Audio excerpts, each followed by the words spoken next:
Episode of the CattleUSA Daily Podcast. Today we have your weekly weather report with Gary Lezak and the Weather 2020 team. Today we are talking some really fun facts about the LRC, some ways that it has been showing up in the cycle, and just some fun banter with Gary and I, if I'm being honest. We're talking dog days of summer. They are coming. And so what does that mean for the weather patterns? What are we seeing across the Midwest, and what can we expect in the coming weeks? So without further ado, let's go ahead and hop into this episode with Gary. Gary, welcome back to the podcast. What's going on in the world? How's life? How's everything?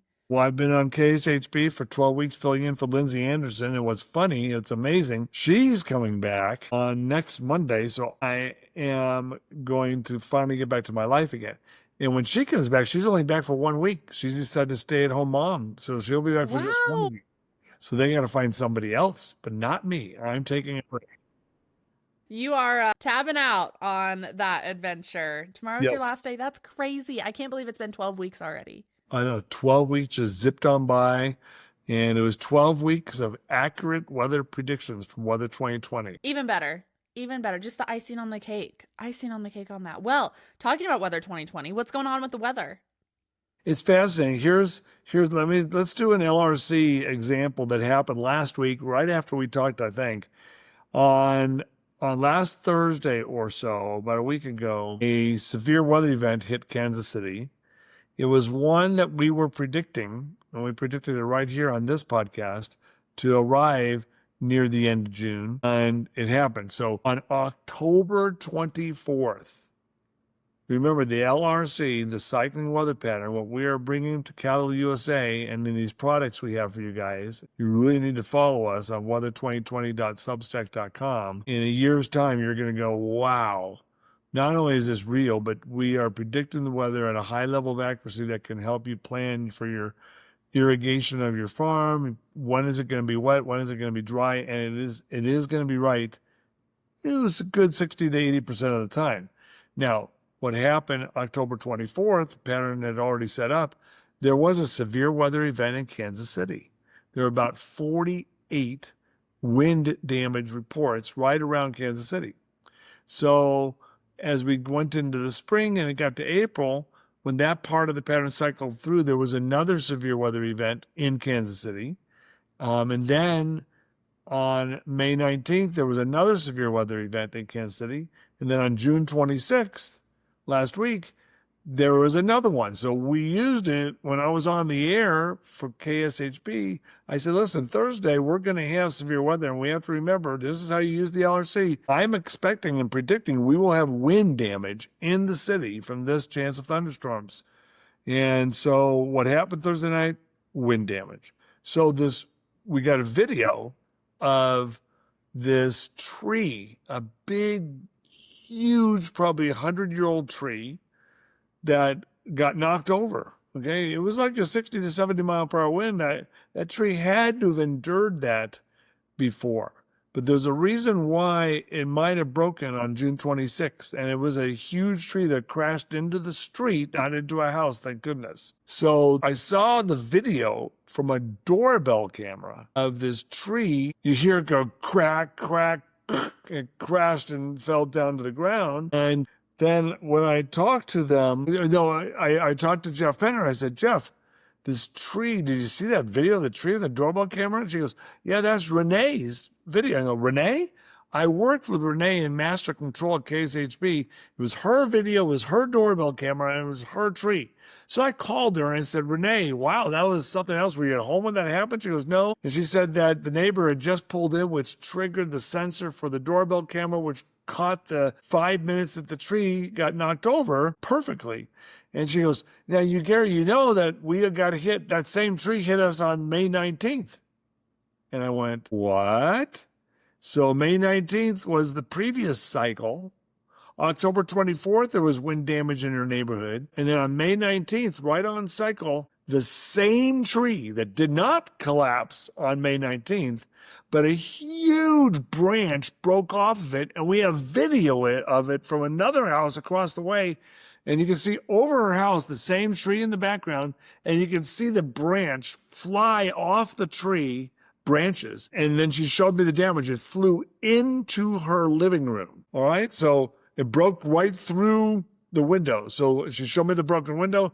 So May 19th, they got hit. June 26th, they got hit. Remember, it's a 38 to 44 day cycle. That's 38 days later. And if you go all the way back to October 24th, that's 246 days earlier. That's 41 times 6 exactly, which is really the center cycle length. So one tree, and by the way, that's probably why it broke on June 26th, because on May 19th, it was weakened considerably. Something had happened to it. It was already probably starting to break. And then that broke it. But that's an example. One tree in one neighborhood in Waldo district of Kansas City, around 75th and near Brookside down there. One example of what the LRC is. So if the LRC is able to predict the potential for one tree to be damaged right on cycle, think about what it does for tornadoes, because we've been able to predict tornadoes on cycle before, hurricanes, and your week by week and day by day forecasts using this technology. No one else has it. No one else can do it. There's an art and a science that are colliding, and that's what we're bringing to you on this podcast. Yeah, that is so fascinating. What do you think of that? That is really, really stinking cool. I'm flabbergasted. That's such a cool example scenario of something coming to fruition with that. That's crazy. Bringing it back into real life. I love that. I mean, does it hit you? Does it make sense? It's not a coincidence. You can't make this up. Mayfield, Kentucky, December 10th, 2022, I think it was. Mayfield, Kentucky had an EF4 tornado. 56 people were killed in December. We made a prediction, and it's public, and I've got it on tape with James Spann on a podcast called Weather Brains. And I said, listen, Easter weekend, it's the return of that Mayfield, Kentucky outbreak. I'm not saying Mayfield, Kentucky will get hit again by another tornado, because that was a horrible tornado, but that part of the pattern will cycle through right around Easter Sunday. On Easter Sunday, April 13th, right on schedule, boom. Mayfield, Kentucky, their county had a tornado warning, and they had an EF1 tornado. So it's happened. Sharon Springs, Kansas, had an EF1 tornado in that same year that Mayfield, Kentucky got hit. They had an EF1 tornado October the 12th. It was a 64-day cycle that year. 64 times 3 is 192. 92 days later, April 23rd, Sharon Springs, Kansas, which is a city that has 6 city blocks. That's how big it is. They were hit by an EF1 tornado in those 6 city blocks October 12th. And on April 23rd, another EF1 tornado went right through them. They won't have another tornado in their city for 500 years. But the LRC tells you it could happen in the same year. Wow. That's crazy. That is, I love it. I love it. I love seeing this all just laid out and come together, and how the predictions work, and they're there. I had a real life scenario happen last night. We were, my husband and I have some close friends that we go over to their house and work out in their gym. They have a separate building that they've converted into a gym, and the husband is a very big fan of yours, Gary. And so he listens to our podcast every once in a while, and he follows you on X and all the things. And we step out of the gym to talk to him for a couple seconds. And I step out and I'm like, oh my gosh, it's 15 degrees cooler outside than it is in the gym right now. And Wathan, my husband, looks at me and he's like, yeah, it's Gary's prediction. It's the cool down part of the cycle, Lauren. And I just look at them and I'm like, that's crazy. Wow. I love how this is coming into my life now too. 2 men in my life listen to the podcast and they're like, duh, Lauren, it's the cool down part of the cycle that Gary was talking about. Right. There you go. So there you go. And then we raise the bar high, so you think it's going to be right all of the time. And what if it's wrong 1 out of 10? Let's say it's wrong 3 out of 10 times. Please don't come after me. I mean, it's still predicting the future. Yes. The weather pattern itself is nearly 100% accurate, But what happens at the ground, maybe we're 6 or 7 out of 10 on our accuracy using it 100 days out, 200 days out, 300 days out sometimes. So, yeah, I appreciate that. It is what we're bringing to the world. Many of you out there listening right now are probably rolling your eyes, and many of you listening right now are like, yes, Gary, we do not just believe you, we've experienced it. And you have to experience the LRC, and then let me show you mathematically how it works and artistically how our predictions come through. So there's a lot to it, but it's very, very difficult bringing this to the world. I'm working, you are helping us. Everyone out there on CattleUSA Podcast, you're helping us bring this discovery to the world. It really is that valuable for your farm, for your dairy farm, for your agriculture interests, or just if you're going on a vacation. I mean, we are able to predict the weather in the future. And all I get from my scientific friends are complete, no way, this is impossible. It's the exact opposite of what they think. Is it perfect? No. Can they find holes in it? Absolutely, because we are predicting the future. If someone were to predict an earthquake and they were wrong for 10 years in a row and then they got one right, I guarantee you the national media would go, wow, they got an earthquake prediction. Well, they got the last 99 wrong. This is different than that. We're like 60 to 90% accurate. Yeah, which, I mean, it'd be great if you had an actual crystal ball in front of you and you could be 100% accurate, but this is as close as we're going to get, and the science is there that's backing all of your predictions. And kind of like what you said last week of like, you know, it might not hit Wichita in 41 days, but it might hit southern Nebraska in 41 days. Like, it's still cycling. It just might adjust and move and be a little bit different than what originally was anticipated. No, exactly. But as we just gave you with the example of Sharon Springs, Kansas, Mayfield, Kentucky, and Waldo in the Kansas City metro area with this one tree, it often does hit you again. So something to pay attention to. But expectations are, yes, if it is Wichita, Kansas might still have severe weather, but the biggest severe weather threat might be north of there, depending on the season.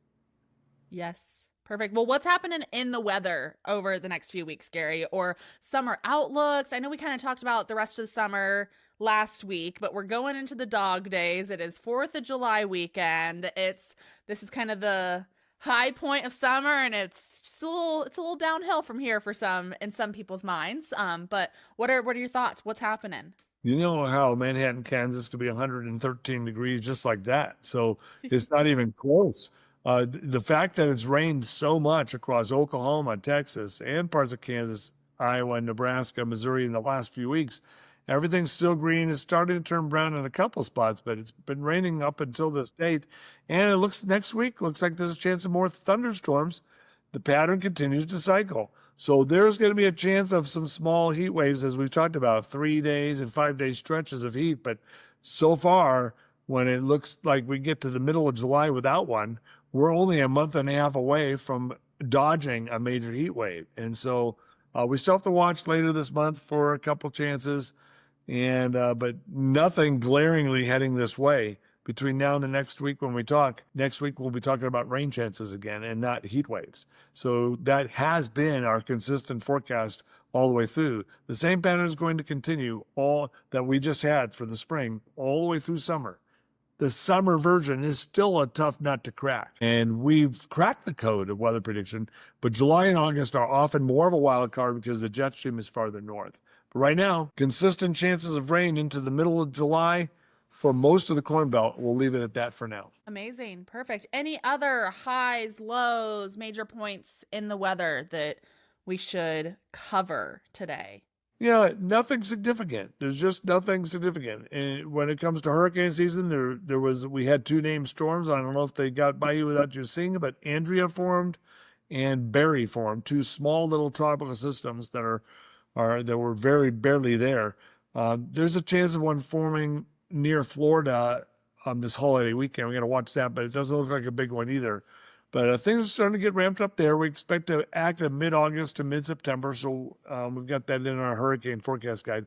But nothing glaring right now. Just know the pattern continues to cycle. Yes, it is. It absolutely is. Well, Gary, as always, thank you for coming on and sharing your wealth of knowledge and your passion and everything else. It's so fun ending the week with you and being able to chit chat about the weather and what we're going to be seeing, because as we all know way too familiarly, the weather affects our lives significantly in agriculture. And so it's really important that we stay up to date. And so with all of that, in the show notes, we have that exclusive CattleUSA partnership link where we are partnering with Weather 2020 to not only bring you guys this podcast every week, but we also have a discount link down below so you can get that Weather 2020 dashboard and get those long-term predictions. Check out the Global Predictor app if you don't want the full-blown dashboard, you just want something a little bit more in your pocket at all times. Grab that Global Predictor app. We'll have that link down below for you as well. And guys, it's Gary's last week on the TV. So crazy. It's so exciting. But that means that we're going to be seeing more of Gary on the Weather 2020 YouTubes, on X, on all of their platforms. So again, we have all of those linked down below. If you can't get enough of Gary and you want to hang out with him even more, go follow him at all of those links. And as always, we'll see you all next time on another episode. We hope you all have a great 4th of July weekend. Have a good one, y'all.